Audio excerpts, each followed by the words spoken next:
I'm Kelly Betz. Welcome to the video commentary for music you can't listen to because it doesn't exist.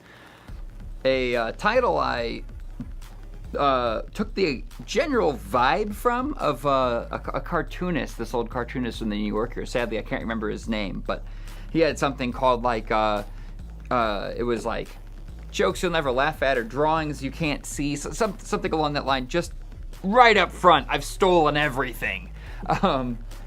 Yeah, that's how art works, guys, and Santa's not real either. Yeah, this is like the album I'm most proud of. Of course, I just made it, so I should be saying that. I'm still really frazzled. I'm still out of it, kind of fuzzy-headed, because it's now Wednesday. I just had my full night's sleep last night. Recorded entirely in the span of a day and a half. I got into Chicago from the train, riding furiously like it was 8 Mile, get into town at midnight. Ray picks me up. We talk battle rap and rap social politics into the night. Wake up and it went a really nice, fancy like breakfast place. But then we started grinding and just went into late night. I barely slept. I tried to go to sleep, woke up at like 4:30 a.m. and wrote more. I was actually on a keyboard. I don't know why I did this, but wrote more. Just pounded through this whole thing. And this is Ray and I's, DJ Pompey and I's third album together. We've lived together. We're very much on the same wavelength, which means we were near manic, and it was just great. Where we both respect each other's opinions, and so that works really well. I'm a pretty stubborn guy, but so is he, and we're both able to communicate clearly when we have, it's like we save our criticisms until it's like, you absolutely really cannot do this. It's gonna ruin the record. So, good to have a trusted friend to work on this with, and also this felt like it was like method acting. I was screaming about very personal things, and so it was very difficult. At one point, I asked Ray to put his phone down because I'm like standing there going through some shit, like really, and it was draining. And I would go upstairs and see Rachel, his wife, and also my close friend, and she'd be like, "How's it going?" And I'm like, "I just need to breathe." So this album is very close to me. I really went there. I went all out. I think it's appropriate to open with the song "Eraser," even though it is a concept I've like over-explored, just like the double-edged sword that is inebriation. Of course, I'm very open about my addiction problems, and always have been open about use. And I don't know, maybe a different person would say, okay, we've talked about drugs and drinking, let's just move on. But it's a never-ending, interesting topic to me. I love Danny Brown, what he's doing right now, and I don't know. I feel like I'm evolving. I feel like I'm moving into something. This next song, Ants, that's now starting, the most rappy rap of the songs. Everybody should have a track they write at some point where they just feel like going, "This is the realest shit I ever wrote," into the microphone, and this one's mine. When this album started, in a true sense, it was 2 years ago. Libby and my girlfriend and I had just moved in together, and she's a big fan of mine. She part of me being a talented rapper and musician is what attracted her to me. But she was like, you don't rap about much. You don't have any songs that I can say, here's what it's about. And the very few times I had, those are her favorite ones. And so as a challenge to myself, I started trying to write an about something album. And also my dream album. Like, what are the beats I want to be on? What's the music like genre-wise? If I just didn't filter myself and didn't say, okay, this one's the folk album and this one's the rap, what if I really just let it all out? So it's kind of those two things colliding.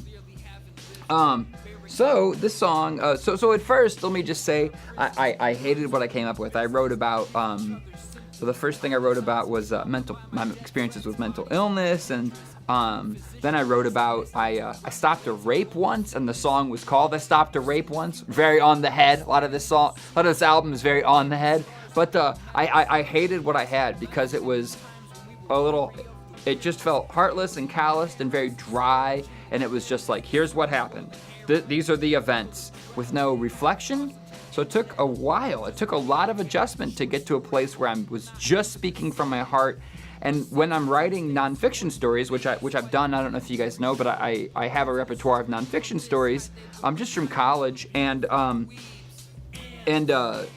those, the specifics, the little details make up the imagery. But with music, you kind of already have that texture pre-laid, and you can just build on top of it. So I kind of realized that I don't need specifics, I just need the feeling. And once I kind of figured out that filter, that's where Ants came from, which is very close to me. And we're going into Crusty Girl, so 2 songs about punk rock stuff, like crust punk in a row. And yeah, just to jump back, the thing with Ants I just wanted to say is that I had a band called Danceaholics with Nate from Task Force, and we would just kind of like everything, it was kind of like post everything, and it was just making fun of punk rock. Like getting to the gig and offending everybody was like the joke. And to do that, we did dance music, and we did like folk music and funny things. We had a dance song, and it was called Bugs on Me, and it's very listenable. You should go look it up, Danceaholics Bugs on Me.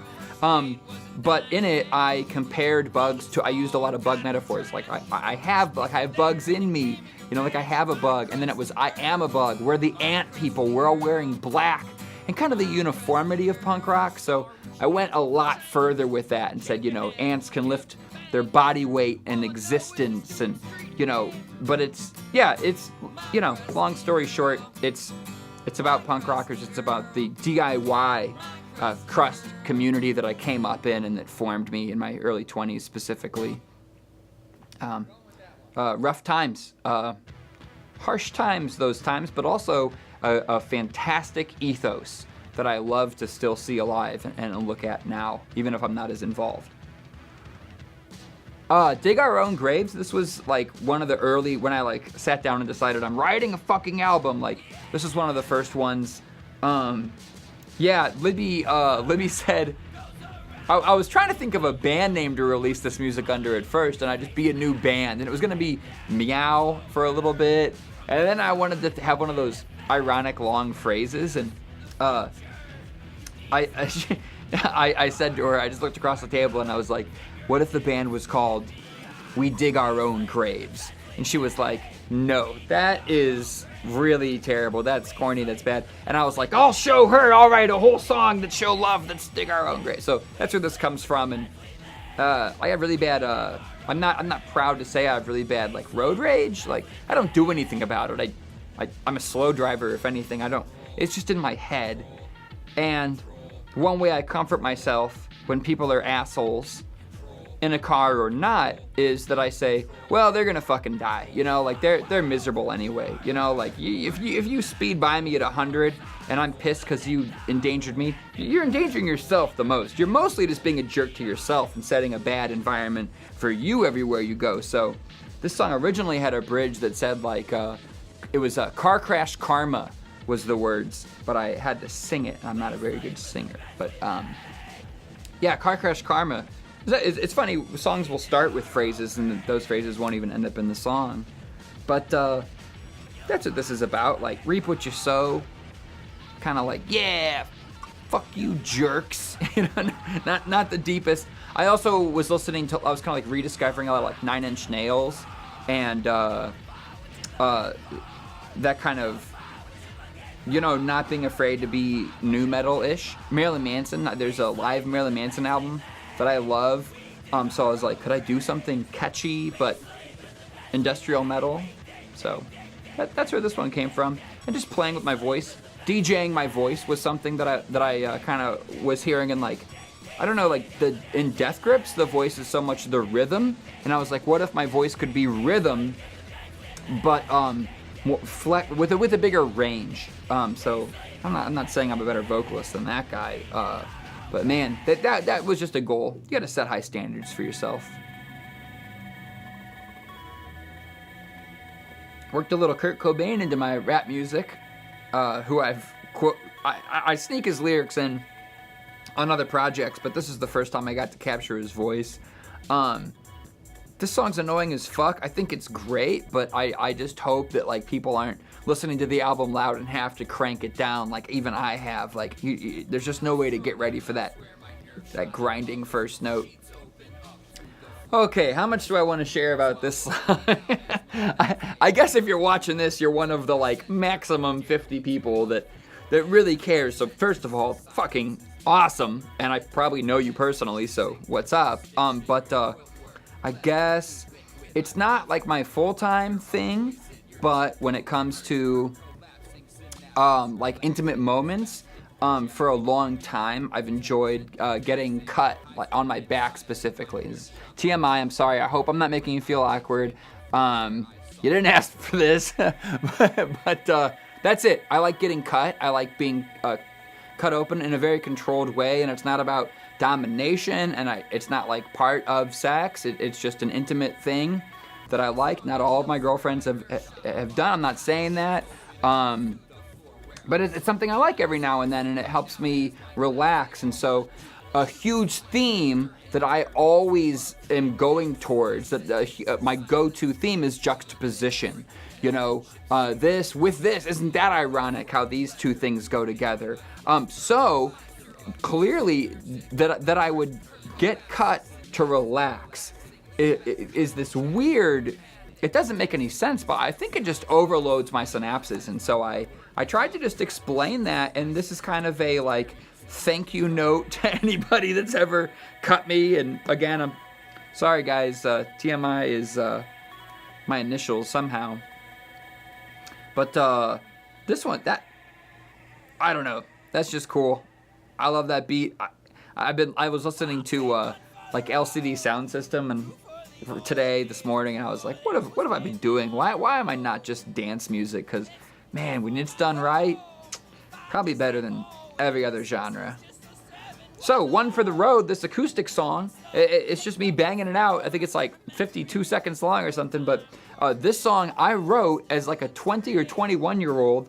I was living at this squat house called the Ann Street House, later referred to as South Anarchy, where hitchhikers and train hoppers would stay, and it was just notorious for its chaos. But at one point, for some reason, my bed was the couch in the living room, even though I was one of the only 2 or 3 people that paid fucking rent out of 12 at a time or whatever. But anyway, I rolled over on the couch, I'm hungover, I'm still drunk, and I came up with that. And there's a lot of songs, musicians that are G, C, D, G, that have counting. 1, 2, 3, 4, take the elevator at the hotel, I'll be glad to see you later is one of them. So that's kind of a tradition, is 60s counting songs with that chord progression. So that's mine. The joke is it's drinking, take 1 shot, 2 shots. That's it. We've moved on to the song I Was Born With No Blood, and this is my favorite song on the album.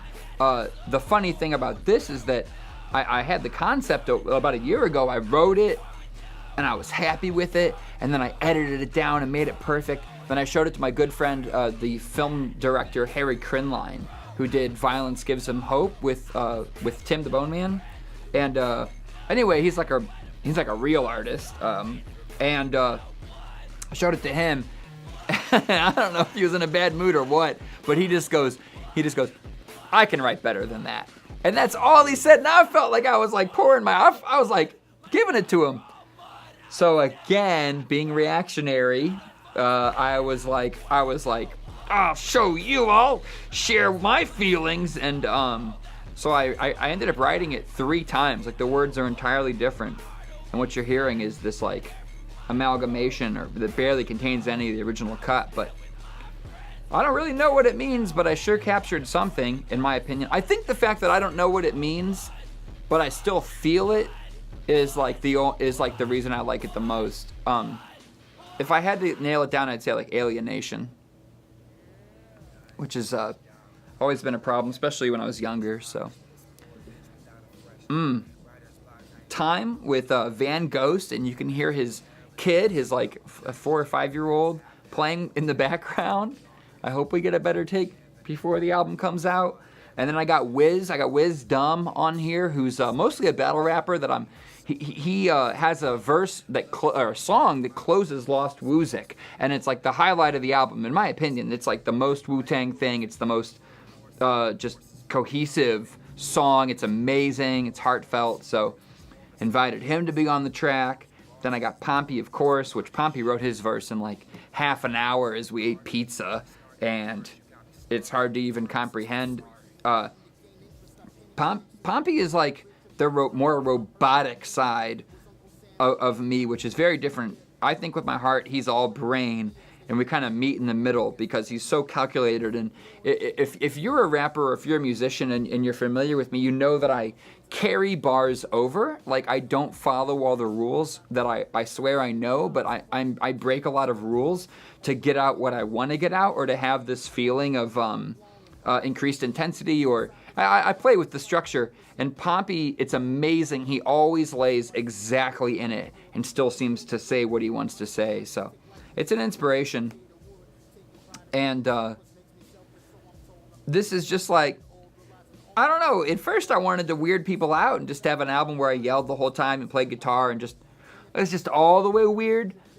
But the rap songs ended up happening naturally because I've just put too much time into that to just completely abandon it. And it's who I am. And shit, when I first got sober, 4 years and 3 months ago, Dylan McCord, who was the technical director of the Blue Note, one of the most accomplished musical guys in town and a friend of mine, he said to me, when I stopped drinking, I lived the same life and I tried to be the best me, and that changed how I was doing things and really helped. And his advice to me musically was, he was like, you're trying to find a direction, you should just do it all. You should just not try to be one thing. Just do everything you can, because he'd seen me do country sets and all this weird shit. So, yeah, there was like a conversation or two or three that I had with him at that early stage, and really affected me. And like it's been with the rest of my life, I feel like I'm finally doing everything I should have been doing this whole time, really. Also, this album, if it's close to anything that exists already, it's Check Your Head, which is really by the Beastie Boys, which is like, they made a punk album, but then they kept going and they made a jam album, but then they kept going and they made a rap album, and they smashed them all together. So that's a huge inspiration to me, so much so that, knock the earphone out. Have this tattoo. It says Check Your Head. I hope you can see it. So, means a lot to me. Really happy to do something that's similar to that at all. Just to not, and the reason I got that was just not letting barriers stop me. Not having to fit in one box. Like, advice that I give to rappers a lot of times is like, people are smart. People can understand if you're more than just one thing. You don't have to be that nerdy dad rapper. You don't have to be the wannabe URL guy. You can somehow be both, You can, people get it. So I used to feel like a real fucking weirdo being this like punk rock rapper, farm boy, country guy, what the fuck am I? But really, my story's not that crazy. It's not that uncommon. It's, Cage, who got off fucking heroin. He's not sober, but he's relatively sober. Cage, rapper that I love a lot, he said, he was like, I used to think I was special, and the older I get, I realize I'm just another guy. And that may sound depressing to some of you, but to somebody like me, whose biggest problem is alienation, that's comforting. You're like, hey, I'm just another person. Like, this is cool. People get me. People can understand me if they're cool too. So this song, Love Song, is about again, super personal stuff, but I kind of didn't prepare myself emotionally to talk about some of this shit. I didn't realize what I was getting into. But when I was in high school, I had a girlfriend for 2.5 years, which high school years are like dog years. That's a while. 2.5 years with this girl, and it started out okay, but my brother and people would tell me like, oh, she doesn't treat you well, you should get out of it, you should, you're better than that, blah, blah, blah. But I had really low self-esteem, and so I stayed with her, and then honestly, at some point, it just got straight abusive, and, she slapped me a good number of times, and she'd, like, threaten me that, her friends were gonna come and beat me up, and, would just manipulate me in all sorts of ways. It was just awful, and so I actually sat down to write a joke song about it, as sick as that might sound. I was like, oh, wouldn't a love song to her, juxtaposition, right? You're following the themes? So a love song to her would be funny, would kind of be a joke, and kind of like another song on here, it started that way, and it just kind of, once I was in that place emotionally, it took a different direction. So it's just a dark joke. It is heartfelt. It is things I really did sit there and think about her, and the things that it makes me feel. And if I I fantasize about sending it to her, which I won't, but I don't know. I understand we should let things go and forgive people and all this, but I don't know. She's not in my life anymore. I don't see a reason. It's like, whatever. I don't think about it much, and when I do, it's like, that was nasty. That's it. It's not that complicated, other than that it probably contributed to my PTSD a little bit. But yeah, anyway. I hope that song's relatable, and I was really happy to show my pop punk elements more, which will shine through on my long-awaited, much-anticipated rock opera, Don't Die, I Love You, which is almost all pop punk and like whatever, garage rock and power pop. And so more of that to come, but electrified. And Don't Kill Yourself. This song sounds funny out of context. The name of the song is Don't Kill Yourself that I'm listening to. I think I wrote that like in the first like 3 or 4 months of getting sober. I was really into the on the nose stuff, and I was convinced I was gonna start like a hardcore like just grind band and sing. And I had this idea to bring like a presentation and have like a pointer, and like it was gonna be called Hobo Ginsu, which is a play on words of like a Japanese whatever, whatever ancient text Zen guy. And anyway, it was gonna be like, embarrassingly now thinking about it, like talking down, like telling you how to live. Like, glad I didn't do that, but kept that one song. So this song is about a nervous breakdown, like I say in the song. This is completely a true story. That this really is like the only time I've fully had a nervous breakdown, or that's how I identify it, even now looking back at it. But then as I wrote the song, I kind of realized, I was like, oh, that was like my first time I went manic. Like that was my first like, up and down like swing. Boy, I wasn't used to it. I wasn't ready for it. It was a lot of things culminating. And I just stayed up for like days and had a really bad time. Drug-induced manic episode.